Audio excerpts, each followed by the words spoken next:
Imran Khan is the former Prime Minister of the Islamic Republic of Pakistan. He's the founder and chairman of Pakistan Tehreek-e-Insaf Party, PTI, and the former cricket champion who led the Pakistan team to victory in the 1992 Cricket World Cup. Mr. Imran Khan, salam and welcome to Mayadeen. This is the proximate aspect. I'm Zeinab as-Safar. So good to have you, sir. My pleasure. Allow me to start, sir, by asking you, the internationally acclaimed American linguist / philosopher Noam Chomsky's impression about you is, quote, "If Imran Khan were running, I will take time to vote for him. I don't think anything happened that justified his expulsion from the political system," unquote. Today, at least 77 court cases have been filed so far against you. This is the latest update and counting, perhaps. Who is behind these cases? Is there a specific side or person that you can name, sir?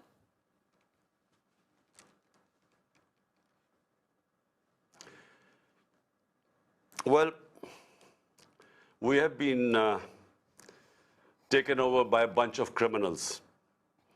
Pakistan, the reason why our economy, which was going through its best performance in 17 years in terms of growth rate, in record exports, record agricultural production, record taxes, industrial growth, and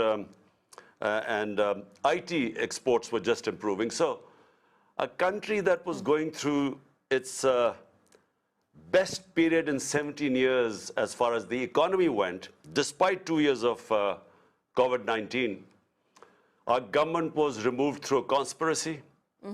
The conspiracy was led by our ex-army chief. He combined with these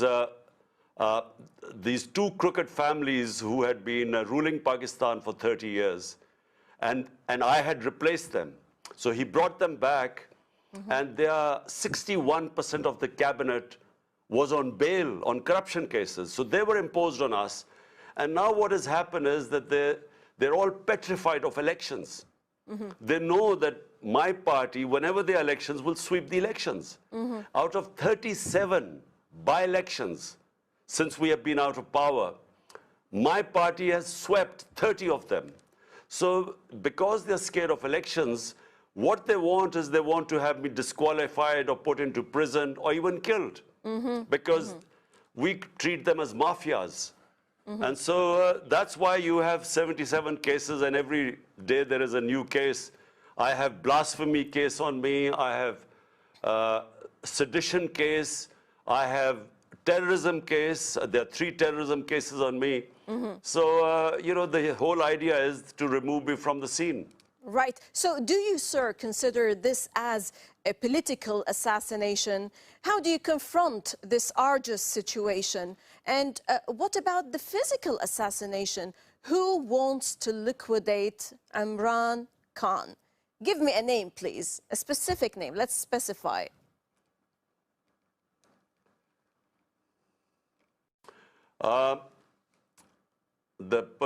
The assassination attempt on me was predicted by me. 2 months earlier, 6 weeks earlier, on 2 public rallies, I actually, in the rallies, I announced who was this attempt on me through a religious attempt. The decoy was supposedly a religious fanatic, but the people behind them were these 2 families, these mafias, and one of the intelligence agencies guy, which I named. Once I survived the attempt, I named this guy called General Faisal, who is in the ISI, and our intelligence agency, and then there's the Prime Minister and there's the Interior Minister.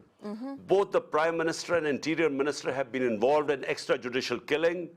Both of them have blood on their hands, and for them, assassinating an opponent was not going to be anything new. But joining them was this intelligence officer, General Faisal. These 3 were responsible. To add to all this, a prohibition order by Pakistan's Electronic Media Regulatory Authority to ban the broadcast of your speeches / press talks on Pakistani TV channels. Wow, I mean, why do they fear you that much? Anyways, what is, sir, your message to the people of Pakistan and to the world as a whole through Al-Mayadeen today? Look, they're banning me because they're scared that we are now going towards elections. Elections are in 60 days' time, and the Supreme Court has announced election in the 2 of our provinces, which is 65% of Pakistan. The elections are in 2 months' time. So the reason why they banned me is because they don't want me to campaign. And why they don't want me to campaign, they're scared. Because, as I repeat, out of 37 by-elections, where the government had been supported by the government machinery, by the administration, by the establishment, by the election commission, despite, and all parties on one side, 13 parties on one side, my party beat all of them in 30 of 37 elections. So they're all scared. And that's why they want me out of the way. Let's shift some gears and talk about the foreign policies. Mr. Khan, you have rejected the request of the EU ambassadors to voice an anti-Russian stance vis-à-vis the Russian military operation in Ukraine. How do you see the future of Pakistani-Russian ties and between East and West? Where does Imran Khan stand today, especially with the burgeoning of the China-Pakistan economic corridor? Well, look, first of all, you know, foreign policy is made for the benefit of the people of your country. So national interest means the interest of the people of your country. And foreign policy should protect the interest of your country. So when the European Union ambassadors asked me publicly, which is unprecedented, it's against diplomatic norms, they publicly asked me to condemn the Russian invasion of Ukraine. I asked them one question, that why did they not ask India to condemn the Russian invasion? Because India is a partner, an ally of the United States in what is called the Quad. So it's a strategic ally. So why did they not ask India? Why did they ask Pakistan? So that was my number one point, which is bizarre. I mean, how dare they interfere in our internal politics? Secondly, my idea of international relations, as I've just said to you before, are the 220 million people of Pakistan. We had negotiated with Russia, just like India, to get discounted oil, because after the Ukraine invasion, the price of international oil went up. And countries like us suffer when the prices of oil go up, because it causes inflation, which causes poverty. Sure. So we had negotiated this discount. Now, by condemning them, we were jeopardizing this. And my third point is that why is morality selective for the European ambassadors or for the United States? Exactly. Because when it comes to their interest, they do not condemn what is happening in Palestine or what is happening in Kashmir, because Israel is their ally and India is their ally. But they want us to take positions Double standards, sir. on international relations, which is their issue. And it's their issue. I mean, the European war is not Pakistan's issue. True. So they want us to take stand there where it can be very costly for our people. Right. On issues pertaining to Pakistan, in a similar vein, definitely the issues of occupied Kashmir and Palestine are thorns in the heart of the Islamic Ummah in their common suffering and atrocities. In your perspective, sir, is there any viable solution for both issues?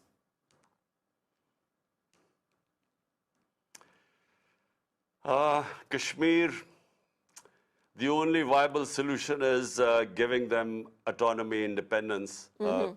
according to the wishes of the people of Kashmir. This was the world community through the United Nations Security Council resolution 70 years ago was promised to the people of Kashmir that they will be able to decide their own destiny through self-determination, through plebiscite, True. whether they want to be with India or Pakistan. So they should be given the right. You can't, use force, and you cannot, through the barrel of a gun, keep people enslaved. So that is really the only solution.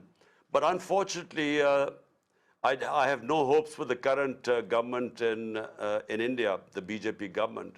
And Israel is the same with the Palestinians.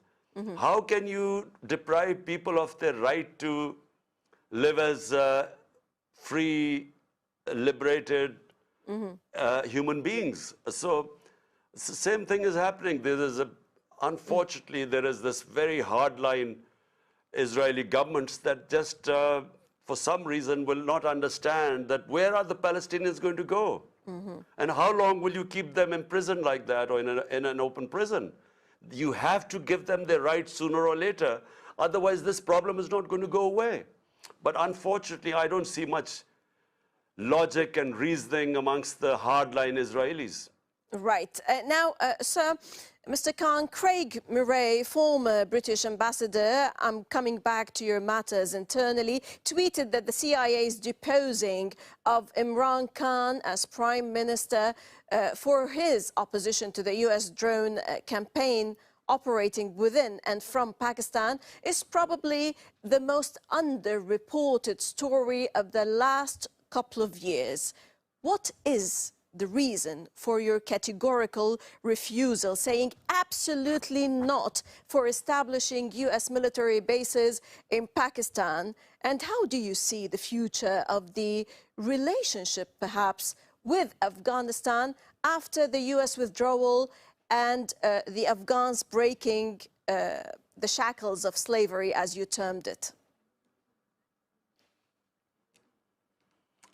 Well, look, first of all, the reason why I said absolutely not, it's because Pakistan joined the US war on terror. 80,000 Pakistanis were killed. There was over $100 billion lost to the economy. We had over 400 drone attacks conducted by the US, bombings inside Pakistan, and a lot of the drone attacks killed innocent civilians. And the revenge attacks for the drone attacks were against the Pakistani security forces. And what did Pakistan get out of this joining the US war in the end? We were blamed for playing a double game. We were not even given credit for the sacrifices this country made for fighting their war. And so I'm not anti the United States. I think Pakistan should have good relationship with the US. US is a superpower, our trading partner. The most powerful expatriate Pakistani community is the Pakistani American community. So, I mean, we have to have good relationship with them. But, a relationship that must have dignity and respect. Right. Mr. Imran Khan, as a political leader, how is your relationship today with the West Asia region, with the Arab and Islamic world, especially Saudi Arabia and Iran, knowing that you've always played the role of the mediator in fence mending in many turbulent issues among countries in the region? Well, look, we have a terrible situation in the Muslim world. Most of the countries are going through conflict. I mean, you look at the Muslim world, Syria, Afghanistan is just after 40 years, there's peace there. But then, the tensions between the Muslim countries, and I feel that, we are lagging so far behind. The world is leaving us behind. And we are involved in petty conflicts and we can't resolve our differences. You just look all over Somalia, Yemen, All over, there's conflict. And then tensions between, Iran is our neighbor, and Saudi Arabia is one of Pakistan's closest friends. So the tension between them affects us. And, and Turkey, Turkey is a powerful country, Muslim country. And then there were tensions before, but I'm glad Turkey's tensions are gradually easing with the Middle Eastern countries. And so, the more your tensions disappear, the more you trade between them, the more there will be prosperity, in the Muslim world. Sadly, it is not the case right now. Right. So that's true. Pakistan is facing unprecedented economic challenges owing to multiple factors, as you said. Might you tell us how to pull out the country from the current economic quagmire, as you termed it? Do you actually have answers for this dilemma, sir? And are there talks behind the scenes, behind closed doors, about the need for Pakistan to give up its nuclear weapons program in exchange for its economic rescue? Well, the way Pakistan will get out of this economic mess is to have justice and rule of law. You must remember that countries that have rule of law are prosperous. Countries which have the law of the jungle are called banana republics, not because of lack of resources, but because they don't have laws. Civilizations throughout history prospered which had relatively better justice system and rule of law. So Islam, when it prospered and when we call the golden age of Islam, it was when our Prophet Muhammad ﷺ set up the state of Medina based on a justice system of rule of law. And it is rule of law that liberated the people. And that's how they became world leaders. So that is the number one thing in Pakistan. And now when you talk about the second issue, it is worrying all of us. Because, we have, if there was no threat from a neighbor 7 times the size of Pakistan, which is India, we would not be worrying. I'm not very pro-nuclear weapons anyway. But the fear in Pakistan is that at the time in India, there is an extremist, a racist government in power with an extremist ideology.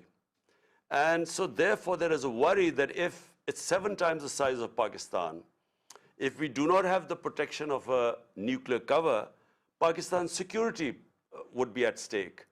So therefore, I don't know what is happening behind the scenes, but if worry is that if you're economically bankrupt, then there would be a pressure for us, to give up our nuclear weapons. And this has been a worry of Pakistanis for a long time because of the insecurity bred by a neighbor 7 times the size of Pakistan. You have announced recently that you have forgiven everyone, including those who attempted to take your life in Wazirabad last year, for the sake of the country and the journey towards real independence, or fighting for the haqiqi azadi, or true freedom. What is your strategy, Mr. Khan, in this sense? Though some might argue, well, you have burnt all your boats with major decisive elements in Pakistani politics, on top of which the military establishment. Well, let me clarify first of all. The military establishment is one man, the army chief. So let's not bring the military. It's not some democratic organization where there's voting. It's just one man who takes decisions. Now, secondly, it doesn't matter whether there is no one with me, because I have the people of Pakistan with me. Thanks to the Almighty, today Tehreek-e-Insaf is the biggest political party in Pakistan's history. So therefore, when you have the people with you, you don't need anyone else. Now, the reason why I said I would forgive the ones who, and I know the ones who attempted to kill me, the reason I said I'd forgive them, because it is in line with our Prophet Muhammad ﷺ after the conquest of Makkah. He forgave everyone, people who were cruel to them, who had made them leave Mecca and migrate to Medina. So he forgave everyone. So therefore, similarly, I mean, it's not about me, it's about my country. So therefore, I can forgive about those who were cruel to me or tried to kill me. But what I said you cannot forgive are the ones who have stolen money from the people of Pakistan, who've done corruption. You can't forgive them because that money belongs to the people of Pakistan. My last question for you, Mr. Imran Khan, if you review and assess your political approach, have you made many mistakes? Where and what mistakes have you done? And what have you learned? What will you offer to Pakistan if you return to power?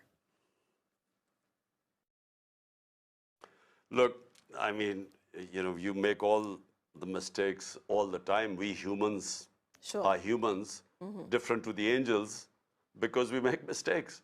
But successful human beings always learn from their mistakes. So the biggest mistake I made was that I believed that the ex-army chief, who was then the army chief when I was a prime minister, I believed that he was working for Pakistan just like I was. I felt that his interest and mine were aligned. And so I trusted him completely. And I gave him an extension. But then I realized that he was actually, not with me. He was working for these crooks. And these are the crooks. He did a conspiracy to remove me and bring them back again. So it's made me understand that, sometimes I've always been a trusting guy. I trust people. But, the mistake I made was I thought his and my objective were the same. And so therefore, it was a big mistake to trust him completely. And he brought this country now to its knees. So, that's the biggest lesson. And secondly, never compromise on the rule of law. Because I did not have enough power. As a prime minister, I did not have the Accountability Bureau. It was a coalition government, a weak government. I did not have the power I needed to impose the rule of law. So the lesson is, I would never take power again or form government again if I did not have the power to impose rule of law in Pakistan. Excellent, Imran Khan, former Premier of Pakistan, definitely a man of consequence. Thank you very much, sir, for joining us from the Pakistani city of Lahore. Definitely, and definitely also for your transparency. Pure pleasure to have you, sir. Thank you very much. Always a pleasure.